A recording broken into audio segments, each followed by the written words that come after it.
வணக்கம். இந்த வீடியோவில் ஒரு யூனிவர்சல் காம்போ போர்டு எப்படி ஒரு டிவியில் நம்ம மாட்டுறதுன்னு பார்க்க போகிறோம். இது வந்து ஒரு இண்டெக்ஸ் 32 இன்ச் டிவி. ஃபஸ்ட்டு டிவிக்கு பேக் டோரில் உள்ள ஸ்க்ரூ எல்லாம் கழட்டி எடுத்துக்கோங்க. நான் ஆல்ரெடி கழட்டி வச்சுருக்கேன். ஸோ நீங்கள் அதில் போட்டிருக்க ஸ்க்ரூ எல்லாமே கழட்டி எடுத்துக்கோங்க. டோரை ஓப்பன் பண்ண அப்புறம் உள்ளே இருக்க போர்டு வந்து அந்த டிவியோட ஒரிஜினல் போர்டு. இந்த போர்டில் வர கனெக்ஷன் எல்லாம் ஃபஸ்ட் நம்ம ரிமூவ் பண்ணி எடுத்துக்குவோம். ஃபஸ்ட் வந்து ஸ்பீக்கர் கனெக்ஷன், அது வந்து பேக்லைட்டோட கனெக்ஷன், அப்புறம் பவர் லைன் இருக்கும், பேனலுக்கு வர லைனு, அப்புறம் வந்து ஐஆர் லைட்டு, சுவிட்சுக்குள்ள லைனு எல்லாமே இருக்கும். எல்லாமே ரிமூவ் பண்ணி நம்ம எடுத்துக்கணும். இந்த போர்டுக்கு பதிலாக தான் நம்ம ஒரு யூனிவர்சல் காம்போ போர்டு மாட்ட போகிறோம். ஸோ வீடியோவை ஸ்கிப் பண்ணாமல் கடைசி வரை பாருங்கள், அப்படின்னு தான் உங்களுக்கு ஒரு ஐடியா கிடைக்கும்.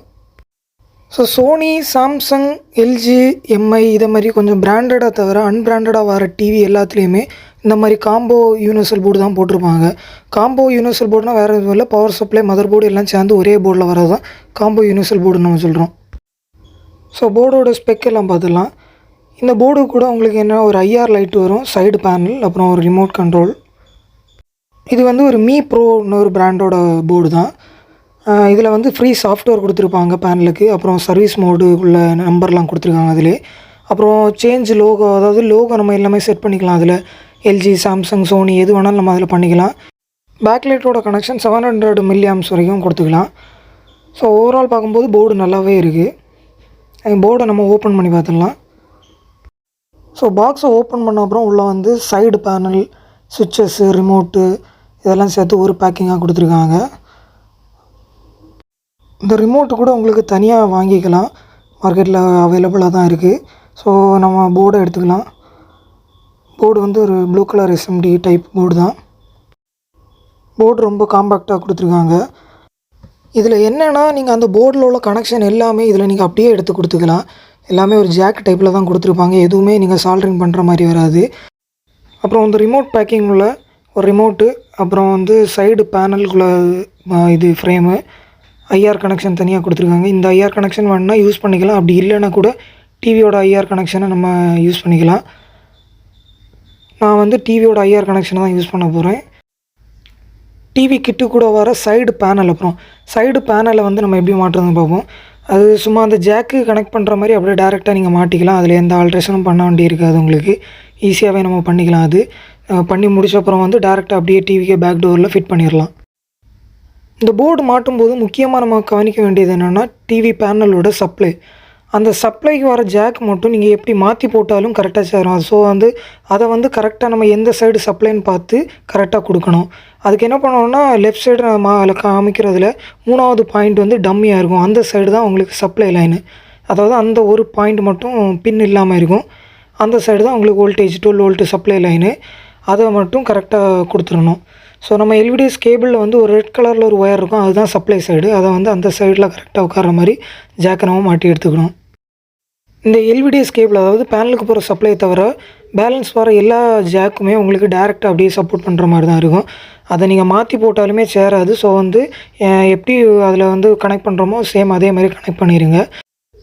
ஐஆர் கனெக்ஷன், அப்புறம் வந்து பேக்லைட்டோட கனெக்ஷன், இது அதையும் நீங்கள் டேரெக்டாக அதில் ஃபிட் பண்ணிடலாம். எல்லா கனெக்ஷனும் மாட்டின அப்புறம் நம்ம பேனலோட கனெக்ஷனும் மாட்டிடலாம். பேனலோட எல்விடிஎஸ் கனெக்ஷன் ஒரு சைடு நம்ம போர்டில் மாட்டிட்டோம்.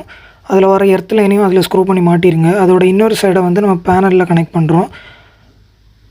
பேனலில் வந்து நம்ம டேரெக்டாக அதில் ஜாக் மாதிரி தான் கொடுத்துருப்பாங்க. அதை லைட்டாக நம்ம ஸ்ப்ளிட் பண்ணிவிட்டு அதில் வந்து கனெக்ட் பண்ணிக்கலாம். ஸோ அந்த போர்டு வந்து யாருக்காவது உங்களுக்கு வேணும் அப்படின்னா, நான் என்னோடய நம்பர் வந்து டிஸ்கிரிப்ஷனில் கொடுக்குறேன், காண்டாக்ட் பண்ணுங்கள். நம்ம எல்லா இடத்துக்கும் கொரியர் பண்ணிகிட்ருக்கோம். ஸோ நம்ம எல்விடிஎஸ் கேபிளை வந்து பேனலில் கனெக்ட் பண்ண போகிறோம். போர்டில் வர ஸ்க்ரூ எல்லாமே போட்டுருங்க. ஸோ இதுக்கப்புறம் வந்து நம்ம போர்டுக்கு உள்ள பவர் லைனை கொடுத்து டிவி ஆன் பண்ணிடலாம். இந்த டிவியில் நீங்கள் போர்டு மாற்றும்போது எந்த இதுவுமே பண்ண வேண்டாம். ஃபைனலாக என்ன பண்ணணுன்னா, நம்ம டிவியோட மிரர் மோடு, மேப்பிங் ப்ராப்ளம் இதெல்லாமே டிஸ்பிளேக்கு வரும். ஏன்னா இந்த போர்டில் வந்து டிஃபால்ட்டாக ஒரு செட்டிங்ஸ் கொடுத்துருப்பாங்க, இன்பில்ட்டாக ஒரு சாஃப்ட்வேர் இருக்கும். அதுக்கு பதிலாக நம்மளோட பேனலுக்கு செட் ஆகுற மாதிரி ரெசல்யூஷன், அப்புறம் வந்து மேப்பிங்கு இதெல்லாமே நம்ம எப்படி செட் பண்ணுறதுன்னு பார்க்கலாம். அதுக்கு வந்து நம்ம சர்வீஸ் மோடு ஓப்பன் பண்ணி தான் பார்க்கணும்.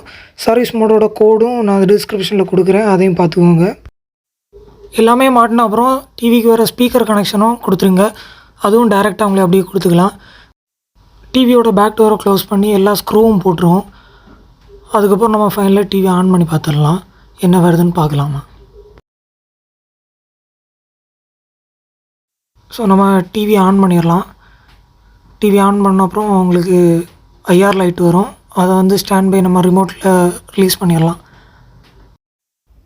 ஸோ ரிமோட்டில் ஸ்டாண்ட் பை ரிலீஸ் பண்ணிடலாம். ரிலீஸ் பண்ண அப்புறம் உங்களுக்கு பிக்சர் வந்துடும். ஸோ பிக்சர் தெரிஞ்சிருச்சு. பிக்சருமே ஆனால் அப்சைடாக தான் தெரியுது உங்களுக்கு. மிரர் மோடில் தான் இருக்குது. ஸோ பிக்சருமே நெகட்டிவ் பிக்சரில் தான் இருக்குது. இது வந்து என்னென்னா இந்த பிட் ரேட் மாறுறனால உங்களுக்கு அப்படி இருக்கும். இது வந்து ஒரு 6 பிட் பேனலு. இந்த 6 பிட் பேனல் 8 பிட் பேனல்லாம் நம்ம எப்படி செக் பண்ணுறதுன்னு பார்க்கலாம். இனி வர வீடியோவில் பார்க்கலாம். ஸோ நம்ம இதில் பார்க்கும்போது தெரியுது நெகட்டிவ் பிக்சரில் தான் இருக்குது. இதை வந்து நம்ம எப்படி மாற்றுறது அப்படின்னு சொல்லிட்டு பார்க்கலாம். ரிமோட்டில் வந்து நம்ம அதோட சர்வீஸ் மோடு கொடுத்துருப்பாங்க. அதில் வந்து இன்புட்டு 815னு கொடுத்துருக்காங்க. அதை நம்ம அடிச்சிடலாம். இன்புட்டு 815 கொடுத்துட்டிங்கன்னா ஓப்பன் ஆயிரும். ஸோ நம்ம பிக்சர் ஆஃப் பண்ணிக்குவோம். அப்போ தான் சர்வீஸ் மோடோட செட்டிங்ஸ் எல்லாம் கிளியராக தெரியும். கிளியராக தெரியறதுக்கு வேண்டி நான் டிவியை வந்து திருப்பி வச்சுக்கிறேன். வச்சுட்டு நம்ம படத்தை ஆஃப் பண்ணிவிட்டு செட்டிங்ஸ் பார்த்தோம்னா ஜென்ரல் செட்டிங்ஸ் இருக்கும், பேனல் செட்டிங்ஸ் இருக்கும். அதில் வந்து பேனல் செட்டிங்ஸுக்குள்ளே போயிட்டிங்கன்னா கீழே வந்து ஃப்ளிப்னு ஒரு ஆப்ஷன் இருக்கும். அந்த ஆப்ஷன் வந்து ஆஃபில் இருக்கும். அதை வந்து நம்ம மாற்றிக்கணும். H+Vனா ஓகே கொடுத்துடலாம். ஓகே கொடுத்து அந்த செட்டிங்ஸ் மாற்றணுமான்னு கேட்கும். அதையும் ஓகே கொடுத்துட்டிங்கன்னா டிவி வந்து ஒரு வாட்டி ஸ்டாண்ட் பை போயிட்டு ஆட்டோமேட்டிக்காக ரிலீஸ் ஆகி வந்துடும். அதுக்கப்புறம் வந்து நம்மளோட மிரர் மோடு தலைகளாக இருக்கிறது வந்து மாறிடும். ஸோ இப்படி தான் நம்ம மாற்றணும் சர்வீஸ் மோடில். மாற்றின அப்புறம் நம்ம பிக்சரோட மேப்பிங் ப்ராப்ளம், அந்த 6 பிட் 8 பிட் மேப்பிங் ப்ராப்ளத்தை நம்ம எப்படி மாற்றணும் பார்ப்போம். மறுபடியும் நம்ம சர்வீஸ் மோடு ஓப்பன் பண்ணிக்கோங்க. இன்புட் 815 ஓப்பன் பண்ணிட்டீங்கன்னா அதில் வரும். அதுக்கப்புறம் நீங்கள் பேனல் செட்டிங்ஸுக்குள்ளே போயிட்டீங்கன்னா அதில் வந்து மேலே வந்து டாப்பில் வந்து கொடுத்துருப்பாங்க, கலர் டெப்த்துன்னு கொடுத்துருப்பாங்க. அதில் வந்து 12 பிட்டில் இருக்குது. நம்ம வந்து 6 பிட் பேனல்னால 6 பிட் ஆப்ஷனில் வச்சு ஓகே பண்ணிடலாம். அதுக்கப்புறம் இதில் என்னெல்லாம் ஆப்ஷன் இருக்குன்னா நம்ம அதை வந்து ஜென்ரல் செட்டிங்ஸில் பார்த்துடலாம். பேக்லைட் மோடுனா நம்ம அதோட பேக்லைட்டோட ஆம்பியரை வந்து நம்ம இதிலே செட் பண்ணிக்கலாம். அதுக்குள்ள ஆப்ஷன் பேக்லைட் 40ல் இருக்குது. அதை வந்து நம்ம கம்மி பண்ணோன்னா கம்மி பண்ணி வைக்கலாம். கம்மி பண்ணி வைக்கும்போது என்ன ஆகும்னா பேக்லைட்டோட லைஃப் நல்லாயிருக்கும், பிரைட்டு கம்மியாக இருக்கனால. ஸோ அதையும் வந்து ஒரு 31ல் வச்சு அதுவும் ஓகே கொடுத்துடலாம்.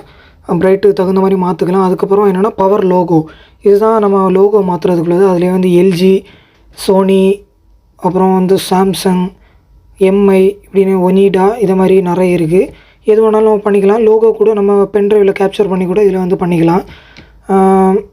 இதெல்லாம் டிஃபால்ட்டாக இதிலே கொடுத்துருக்காங்க. ஸோ அதுக்கப்புறம் வந்து பவர் ஆன் மோடு. இது எதுனா நம்ம டிவி ஆன் பண்ணோன்னா ரிமோட்டில் ஆன் பண்ணணுமா இல்லை ஆட்டோமேட்டிக்காகவே ஸ்டாண்ட் பை ரிலீஸ் பண்ணணுமா, அந்த ஆப்ஷனு அதையும் நான் ஆனில் வச்சுக்கிறேன். ரிமோட்டு ஏதாவது ப்ராப்ளம்னா கூட உங்களுக்கு ஆட்டோமேட்டிக்காக ஆன் ஆகிரும். ஸோ எல்லாம் முடிஞ்சப்பறம் பேக் வந்துட்டிங்கன்னா உங்களுக்கு பிக்சர் ஓகே ஆயிரும். ஒரு மூவி போட்டு பார்த்தீங்கன்னா தெரிஞ்சிடும். இனி வர வீடியோவில் வந்து ஒரிஜினல் போர்டை வந்து எப்படி ஃபால்ட்டு கண்டுபிடிச்சி ரெக்டிஃபை பண்ணுறதுன்னு பார்க்கலாம். இந்த வீடியோ கண்டிப்பாக எல்லாருக்கும் யூஸ்ஃபுல்லாக இருக்கும்னு நினைக்கிறேன். வீடியோ யூஸ்ஃபுல்லாக இருந்ததுன்னா நம்ம வீடியோக்கு ஒரு லைக் போட்டு நம்ம சேனலையும் சப்ஸ்கிரைப் பண்ணி வச்சுக்கோங்க. தேங்க்யூ.